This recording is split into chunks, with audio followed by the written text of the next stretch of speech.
Hi, I'm Erika Larkin, Director of Instruction at Stonewall Golf Club in Gainesville, Virginia. I'm here to talk to you today about the Orange Whip and why I think it's a great training aid. I first met Jim Hackenberg, the developer of the Orange Whip, the inventor of it, about 4 years ago at a teaching seminar, and he was nice enough to let me demo the product. And as soon as I got my hands on it, I knew it was unique. The fact that you don't even hit a golf ball with it, it gives you such a great feel for the right motions in your golf swing. I just really liked it right off the bat. So I ordered a couple units from him and decided to bring it into my teaching instruction, lessons, and programs. And so I started using it about 3-4 years ago, and I just keep finding new applications to use it with students. So I'll give you a few ideas of how I use it and what students benefit from it. So basically, first off, the way it usually comes into play in a lesson is if a student is having a tough time with their swing sequence or tempo. That's usually the first key I use to pull out the Orange Whip and get it in their hands and get them to smooth out their swing. And typically I'll just get the club in their hands, make sure that they have a nice decent width stance, and just get them swinging the club back and forth.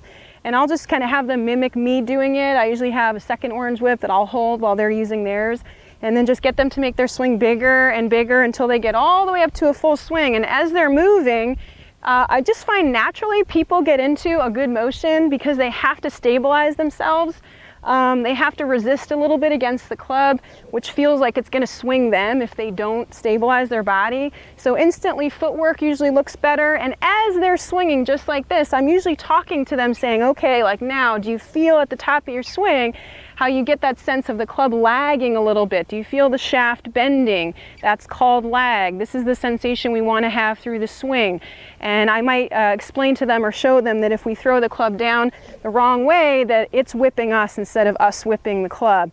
Another great application besides swing sequence and getting the lower and upper body to work together like that is to definitely look at somebody that has a poor swing path or plane. So if they're coming way over the top and swinging aggressively with the upper body, which again would be more of a sequence issue, if you give them this club instantly and have them swing it, a lot of times they'll start hitting the ground just like that. And so it's like, okay, back up.